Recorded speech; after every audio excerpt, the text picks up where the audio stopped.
Hi, my name is Katie Wagner, and I'm a project archaeologist here at Colonial Williamsburg. When I was working at Custis Square, I found a really interesting artifact that I thought would interest everyone. Now, the curious thing about this artifact is that we don't know exactly what it is, but based off of its material and in shape, we can make a few educated guesses. Now, as for the artifact itself, we found it in a plow scar at Colonial Williamsburg at the Custis Square site. This means that it could date from the early 18th to mid 19th centuries.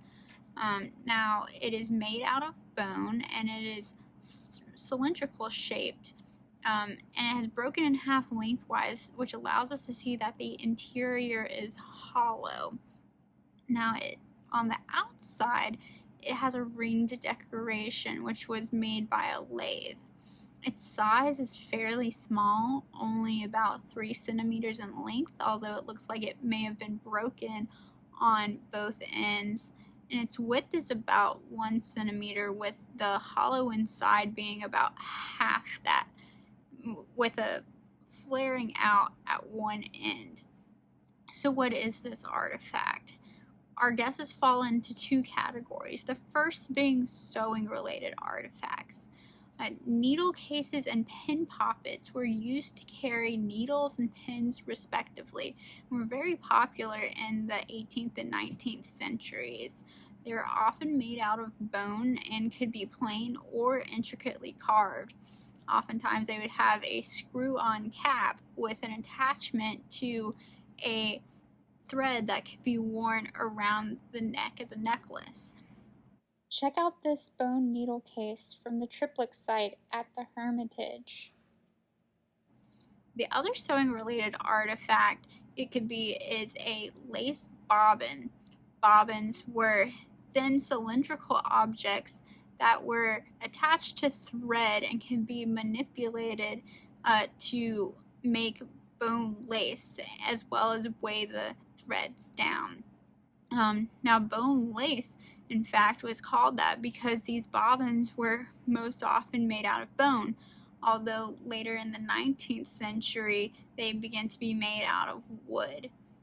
At the end of the bobbin, there would be attached a spangle, which would be a wire with beads on it, which would further weigh down the bobbin. Now, here's an example from the Pierce Hitchborn House in Boston to compare. The second category of artifacts, it could be as medicinal. And a word of warning to the squeamish on this one, we think it could be a nozzle which would attach to a metal syringe in order to administer enemas. Now, enemas were actually a very popular treatment in the 17th through 19th century. King Louis XIV of France had thousands of them done over his lifetime. It was believed that fecal matter sitting in the bowels could actually lead to poisoning if left in there too long. So it was very important to keep everything clean in there. Here we can see an example of one from the Science Museum group that dates to the 17th or 18th or 19th centuries. Now, the great thing about this theory is that we know that John Custis IV was recommending enemas as a treatment. In his commonplace book, he has 6 entries for clysters or glisters, which was a common 18th century name for an enema. These were most often used to treat colic or dysentery in his book.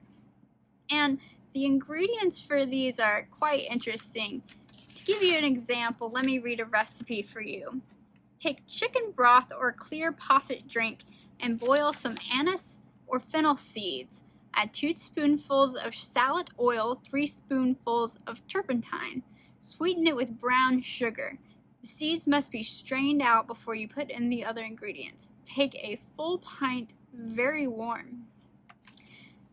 And if the artifact turns out it was later than John Custis's period, well, the public hospital was next door and later owned the property. So what is this artifact? Is it a needle case, a bone bobbin, a enema nozzle, or something else entirely different? We would love to know your opinion down in the comments. Thank you for watching.